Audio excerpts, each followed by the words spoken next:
I'm here at the APD stand with Rhiannon. Rhiannon, thanks for joining us. I noticed just behind you it says APD and NEC Company. This is relatively new news, isn't it? That's right. We're about 3 months in now. We were acquired just after Christmas, and we are now reporting into Northgate Public Services through their Public Safety Division as part of the NEC Company. So, exciting new chapter for APD. Lots of investment, lots of joining up of technology, and creating some really great control room solutions.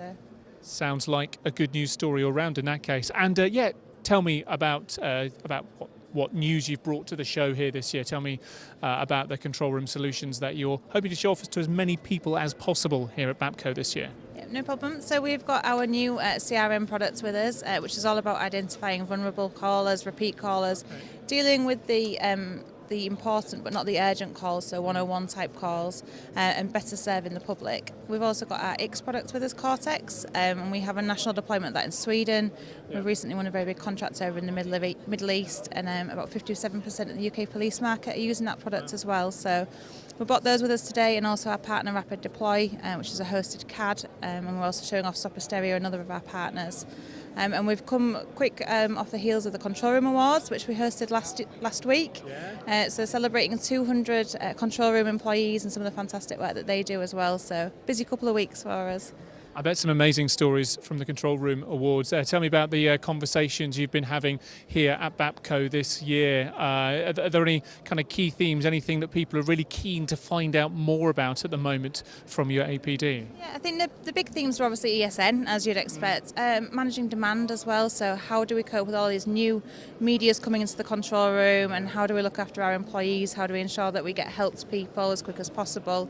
So they've been the big themes that we've been talking about. Mike, our Managing Director, has been on the Managing Demand panel as well earlier and did a presentation yesterday. So great day, a great 2 days actually, joining up with our partners, seeing lots of familiar faces and lots of new faces as well.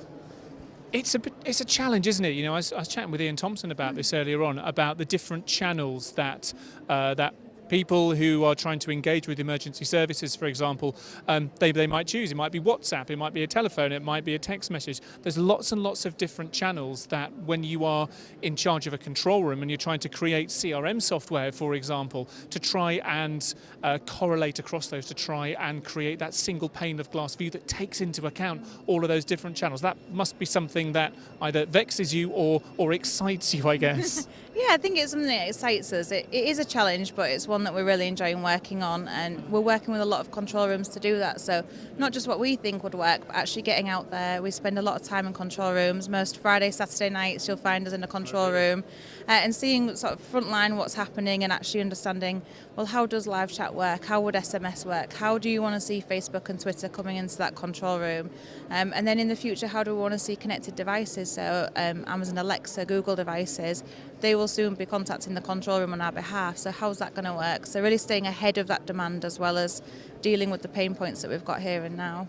Yeah, absolutely fascinating and really heartening to hear that you guys go to the front line and witness how your users are using the software, how they're experiencing the software and trying to apply that then to future iterations as well. I mean, I guess that's a kind of enlivening part of the job, to see your software in use and to find ways very, very quickly to be able to iterate and improve it and to make it even more effective. Yeah, I think it's something that you can't replicate back in the lab or back in the office, so getting out there and spending time with people.